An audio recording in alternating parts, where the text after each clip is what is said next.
Okay. Cool. I think we're recording. Yes. Um, you were quoted very recently saying that if someone were to show you the Benjamins, you'd fight again. Who would you like to fight again if the money was right? Who would you fancy? Um, I don't know. It's got to excite me. It's got to excite the fans. So it's probably be one of the names. What's been announced just recently. Probably a Ben Eubank, something Hmm. on them lines. But let before we get started, like I'm retired, but obviously, if it's really exciting, when you've done this for this amount of time, it is Yeah. hard to just not have your foot still in the boxing world. Yeah. Obviously, your previous fight gathered a lot of interest, a lot of excitement. I know Amir Khan's retired now too. Would another fight there interest you, or is that not exciting to you now? Not really exciting to me now. If the fight were competitive, maybe so, but it was so one sided. Mm. That I don't think it'd have the same appeal to the fans. They've questioned them for a lot of years about who'd win out of the fight, and they got a one sided fight there with me taking control from round one. So I don't think I don't think it'd excite me enough to fight him. I don't think people would want to see that either. Fair enough. You mentioned it there, but so you would fancy yourself against the winner of Eubank Ben? I'd always fancy myself against any fighter. Champions and fight, but I've done it, and are born winners. That's what they believe. I believe that I'd beat both of them guys. And who wins out of that fight? Out of Eubank Ben, sorry. It's a good fight, but I'd you know I don't like Eubank at all. I do like Ben. He's a nice guy. I've got a lot of respect for them both. I've got a lot of respect for Ben. But I think that I'm leaning towards Eubank in that fight. I think that he's just a bigger guy. I think he's got more. He's got more experience. I think that Ben's. He's not really at that level. He's not really at you know not about that level because I don't think Eubanks is anything. He's not being in with anybody. Too anybody else being in there with what I've been a good fight is being beat. Billy Joe beat him, Bush Groves. These fighters. So, Mhm. but I just think that they're both about the same level as in big fights and experience wise. So, I'd lean towards Eubank in that fight, just with the size and just the chin and the weight rate he's got. Okay. You mentioned there that you're not too fond of Eubanks. Does that mean that a fight against him would be more exciting for you than a fight against Ben, or does that not come into it? It don't really come into it, but press conference, and I seen that Eubank said one round to him. In the trying to obviously get under Connor's skin. It can. Sometimes it can work in your favor, but people said that my back were up against Amir Khan. Mhm. On the sit down table, and just but look at performing in the fight. You know, I think if Eubank did want to wind me up, you'd think that he'd get one over me. But when it comes to fight night, it just made me train harder and made me more composed when we did fight. This interview about fight again. I don't let's not get twisted. I'm retired, but that, them fights do excite me. I'm not gonna lie. Okay, one last question about you fighting again, and then we'll move on, I promise. But um, if you want to fight in an interesting fight and there's lots of money involved, YouTubers seem to be an interesting opportunity. How do you feel about, the Jake Pauls of this world? Would you be interested in something like that? Could you be tempted? if it makes business sense, of course. I've put a lot of years into this game, and it's about excitement. It's about the money. And it's obviously it's about being appealing for the fans. So, of course, if it makes sense, I'd get in with the Jake Pauls of the world. Yeah, the YouTubers. You know what I'm going to say? Do you fancy yourself to beat someone like Jake Paul? Of course, of course. I won't be sitting here now saying to you that I'm not going to win against any fighter. Put me in a job. I believe that I'm going to win. Love it. That's the mentality of a champion as a winner. And your take on YouTube fights? They garner a lot of attention. They're becoming a big spectacle. Are you into it? I'm not really into it. I'm not really into it. But these YouTubers, what just jump into boxing and get that attention, and they've not dedicated their life into the sport like us real fighters. What I've done it since we've been a kid, and we've learned this craft for years, and it's everything we know. We've put us life and soul into the sport. So, no, not really. My respect, my respect for the fighters, what live and breathe it, and so passionate about it. Not the guys. What I've got millions of YouTubers and they jump to the sport, and all the fans just follow them to boxing, and they take it. It's a game. Boxing's Mm. not a game. Is there a risk if they pick the wrong opponent? They pick a legit opponent that someone's going to get hurt eventually, aren't they? In this YouTube world. I don't know if they're good enough to hurt anyone. I don't know. Oh, I don't think I mean the other way around. So like the YouTubers, they pick the all wrong right. opponent, they could get hurt. Yeah, yeah, absolutely. That could happen. They could pick the wrong opponent, and you never know what's going to happen in the sport of boxing. So yeah, it's a possibility. Yeah. Cool.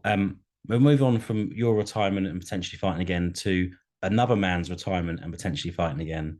Tyson Fury said yesterday, I think it was, that he's definitely retired this time. This is a few days after calling out Chisora and changing trainer. Is he done? What do you reckon? I don't know with Tyson Fury. Uh, I don't know. He's a fighting man. From birth, he's a fighting man. Is he going to retire? Me personally, I don't think so. I don't think so. No.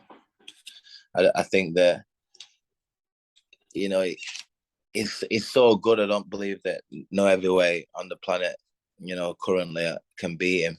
So it's up to him. It's up to him. Should he retire? Me personally, I'd like him to. I'd like to see him with Anthony Joshua. I'd like to still see him fight. Because he's entertaining. He sings after a fight. He's got it all. He's got it all. So he's an entertaining man. Mm-hmm. So I won't like him to retire. But if that's what his decision with his family, then I understand it because I know that myself. Of course. Given what you said about how good he is, the opportunity, like in the next year for him to unify that division with the winner of the Usyk Joshua fight, that must tempt him, surely. Like, it would tempt you, right? Of course it would. It tempt any man. But is there an absolute fortune in him? But like I said, it was going to excite him. Will he come back? I don't know. It's brand new news, that he's retired, and it's an official retirement. But like I said, you don't know with Tyson Fury. Mm-hmm. You will not know. If we daydream a little bit and imagine that he does fight Anthony Joshua this year, next year, how would you see that fight going? I see Tyson Fury just doing what he wants, in the fight, and beating Anthony Joshua very easily, in my opinion. I just think that he moves like a welterweight. He's a big 7 foot something like guy basically, and he glides around that ring, and I just think that you can't buy experience, you can't buy, you know, the game that is done from being born. Mm-hmm. Obviously, AJ to even get to that stage has a pretty big fight coming up next weekend. How do you see that going? To be honest with you, I see Usyk beating him again. To be honest with you, unless Anthony Joshua comes out and he puts it on him from round one and uses his size, his strength. You're not gonna outbox Usyk. You're not gonna outbox him. Um, so he's got to use his size. He's got to go out there and put it on him. And make a statement. But if he starts being hesitant and waiting for him and letting him get into his groove, then it's Usyk all night, in my opinion. Mm-hmm. And the clips that I've seen of Usyk this past week, he looks like he's bulked up massively. What does that mean for the fight? It means that in their opinion, that they think that he's going to come out and put it on him. So they want to be able to use his strength and his power and lean back into Anthony Joshua and not be a light cruiserweight kind of looking fighter. He wants to like physically come in like an heavyweight and be strong and use use his size and his strength, in that fight, because that's the way that the only way, in my opinion, that Anthony Joshua can win is to use his strength and his power and put it on him in that way. There's no way like a boxing match. It's Usyk, all day, every day. Mm-hmm. And this fight feels like a bit of a crossroads for AJ. Like if Fury has retired, there's an opportunity over there to get that belt and unify the division, like he said he would quite a long time ago. Does that add pressure to a fighter, knowing that this, could be again another legacy changing moment, or does it galvanize a fighter? There's going to be pressure there. I don't think that his mind's going to be on that. His mind's going to be on Usyk. His mind's going to be on beating him. When you're at that level, you just got to, and I believe that he will have done everything he can in training, he's going to have made sure that he's ticked all the boxes what need ticking. He's not Mm-hmm. going to be thinking, anything past that fight. He's going to be just worrying and thinking and looking at executing his game plan in the fight, what he's got with Usyk. He's going to Mm-hmm. be looking. What would defeat mean for Anthony Joshua? I think that you don't know, dear. You don't know, but he's been beat twice by Usyk. Will people want to see him again? I don't know. It could retire. I won't like to say, to be honest with you. It'd be Mm-hmm. down to it does that feeling of this big Anthony Joshua before he got beat. When the people behind him losing again, it just like disheartens. All the fans. It just disheartens them, and then Mm-hmm. you just move on to the next fight, don't they? That's what happens. Human nature. Never. Uh, yeah, I just think that it could retire after if he did get beat, because he wouldn't have the X factor anymore, basically. Mm-hmm. And from very early in Joshua's career, whether it was his choosing or not, there was a lot of talk around him, a lot of expectation on him. If he does lose next weekend, how would you surmise his career? Like disappointment sounds a bit harsh, but would he be a bit disappointed with how it's gone? I believe so. I don't. He's beat some good fighters, but he's not beat any great fighters. He's not beat any great fighters, in my opinion. And the Ruiz loss and Mm. the Usyk and stuff. I don't think that it go down. It won't go down in anything great, would it? He's not done enough. He's not done anything. What had put him on that pedestal. So you know, I don't think that I think he'd realise that himself as well. I'm sure they have lots of options post boxing, but yeah, interesting to see. Um, Errol Spence, Terence Crawford, two names you're very familiar with. Even when that fight gets made, who wins? That is a very good question because I've been in with both of them. But styles make fights. He's the natural. He's a 1 minute. He's a natural southpaw. Errol Spence. It's a very good matchup. I think me being orthodox. If I were a natural southpaw, and I know that it had been a different fight. Styles make fights. But Crawford is improved massively. Like look what he done to Sean Porter. His resume, speaks for itself. He's been, he's got rid of guys that. If you look at his resume, you'd have to go with Terence Crawford. On recent note, with a car crash and everything else, and with Errol Spence. But like I say, I'm gonna be tuning into that because it's one of them. It's one of them what you have to see. It can't be missed. That fight. Would I pick? You'd have to start thinking about Terence Crawford. But if you ask me next week, I might say Errol Spence. It'd be one of them. It's tight. It's tight. It's one of them. What you've just got to see it. You've got to watch that fight. It's going to be so exciting. It's going to be so exciting. I know I said there was no more questions about you, but given you've just used that exciting word and you've been in both of them, depending on how that fight went, could there be something there for you to be tempted back by? I don't think so. I don't think so. I don't think them welterweight limits is something that I'd be excited to get down to be honest with you. Fair enough. Out of the other welterweight candidates, is there an obvious successor to these two? They're the top of the game. Who's coming up that's going to unseat them in the future? I've heard this. Is it Jay Ennis? Yeah, I think that he's the future in the welterweight division.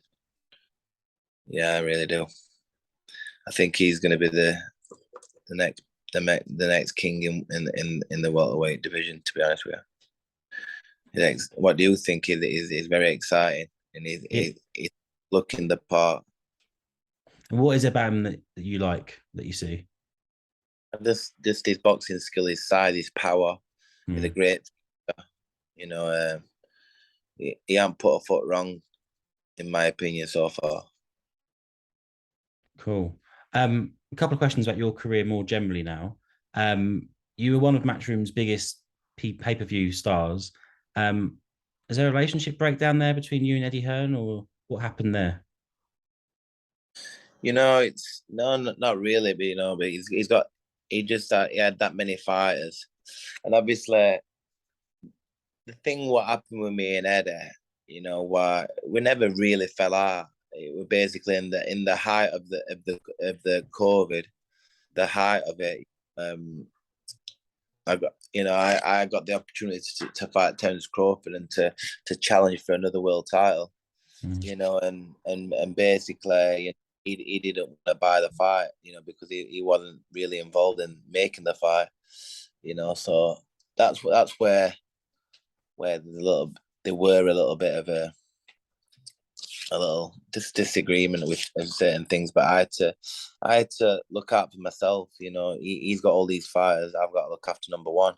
If nobody's making me a fight, I'm gonna make the biggest fight I can make. Especially in the height of lockdown.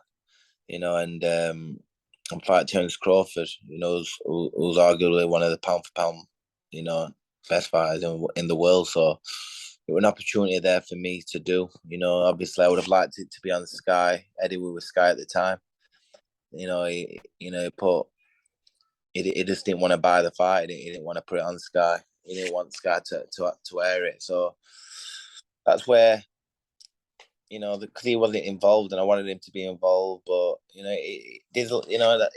that's just the way it is, in the game. It's a business, and I had to look out for me, and that's it. That's it.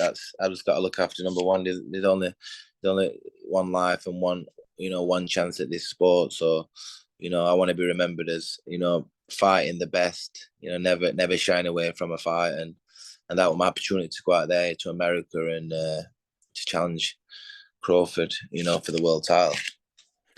As someone from the outside looking in, it seems like a shame, first and foremost, that Eddie didn't want that fight, but also doesn't make sense. Like, why he wouldn't want that fight? Does that baffle you, or do you just draw a line under it now? No, just I draw a line, and yeah, with me and Ed, I mean, we started together, we started like matchroom, like, excelling, real quick, it's like you'll probably know me, Carl Froch and Darren Barker were the original three, and obviously we took it to a different level, and then all the other top fighters started coming on board, and the brand grew, and it grew as it has today, you know. Mhm. But me and Eddie are good. We'll always be good. Fair enough. Um, how is life being an Xboxer treating you? How does it feel? I don't have to. I don't have to feel guilty when I have a chocolate brownie anymore. I don't. I don't have to start feeling guilty. Think I need to start getting it in gym and getting them pounds. You know, it's just more laid back. I do feel like, what do I do next? Because all I've ever done is boxed. Now retiring. It's like I've just been trying to keep myself busy. Spending a lot of time with my kids, trying to improve my snooker and table tennis. Going on, just going out on my bike, on my motocross bikes as well. Just trying to keep busy, trying to keep happy, and yeah, I still pop down to the gym and have a chat with it with Dominic and the lads down there. So it's still one of them where I do miss the game. I do miss it. I do. I think that I will be involved in somehow, maybe commentating, training fighters, maybe managing them. Something down the line. I'll always have an involvement in boxing. Yeah. Mhm. That was literally my next question. Like, which of those routes would you fancy? But it sounds like you're open to trying all three: commentary, training, and managing. Sorry, is there one you think that you're more naturally suited to? Um, I've been with many different promoters, and my dad, myself, you know, as in managing fighters. I believe that, I think that I'd be at managing fighters. I believe that I'd be good at them all. I think, training fighters. I've been bantered with him in gym. I know what it takes and what you need to do in that gym to become champion. So and I believe that the fighters would listen, and I'd be able to push him, and I think that we'd have a good relationship, with the fighters in the gym, and they'd have that respect for me. So I think that training is up there and high there, and commentating, I can get me hands involved there. A fighter from our gym, John Ellison, he's one of the best guys, you know, got. So I Mhm. think that doing it and being around it more, practice makes perfect, and you just get in the groove of it.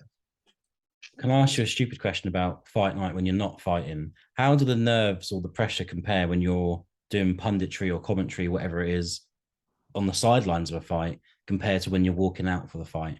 Do you get nervous at all doing punditry, etc.? I do, yeah, I do. Believe it or not, sometimes I'd rather fight than actually than doing commentary. And sometimes, believe it or not, on big occasions, big nights, and when there's a lot of people there waiting for you to talk, sometimes. But they want to hear you. You know what I mean? That they're passionate fans, and they want to hear what you've got to say. So you just got to put that to one side and talk to the fans and be direct. You know, Mhm. But yeah, we love the sport of boxing. Two more questions for you, kind of similar. The first one is, when you look back on your career as it is, which fight or moment was the proudest for you when you look back? You'd have to say Sean Porter. You just have to say that. Going to America, his backyard, and winning. Winning the fight, and them shouting "and the new." It was amazing. Of the dream coming true at 9 years old. What any fighter, when they tie their gloves up, they want to be world champion, and to actually finally hear the words "and the new" and the new IBF world champion. It would just you can't really put it into words. The feeling, it was just unbelievable. So I'd have to put that as number one. The greatest moment, winning the world title in America. How long does, this is an extra question, but how long does it take to sink in? Like, your whole life you've worked towards this, and suddenly it's true. But did it take you a while to go, Jesus, I've done it, or how did that go? Yeah, it takes a while. It does take a while. It's not. It takes months and months and months for it to actually really kick in. That you look round and think, you know what? They're all the world. I'm all the world. What I mean? Even saying it now, it's still put a smile on my face. It takes a long time for it to sink in. But when it does, and you realize that you've worked so hard to get to that position, and now you've made it. Now you've climbed that mountain and you're on top. You're number one. You're champion of the world. Very cool. And the last question, maybe the same answer as the previous one, but who was your toughest opponent? That's an hard one. Toughest. I'd say did a few. I'll tell you one. There's Love More and Do. I mean, Love, first time I went 12 rounds, I remember hitting him, and it was like hitting like a rock. His head was so hard, so tough, so durable. I'd have to say Golovkin, because he's got a chin like granite. I remember lifting him up with this uppercut, and him looking at me and like smiling, and I thought, shit, he's not. What's with this man? He's still walking forward after a shot like that. What I mean? So he were very tough, durable. Carson Jones, he were very tough and durable. He got hurt at times, but he kept coming, and very tough, very durable man. So you'd have to start thinking about, it's got to be Golovkin. Just we are tough he is. Just we are crude is, and walking through shots and just keep coming forward. That Kavistan,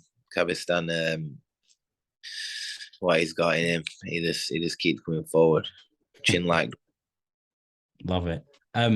That's great. Thank you for your time. Really appreciate it. It's been a thrill to talk to you. So thanks for making time for us, and speak soon, hopefully. Yeah, thank you. Nice one, mate.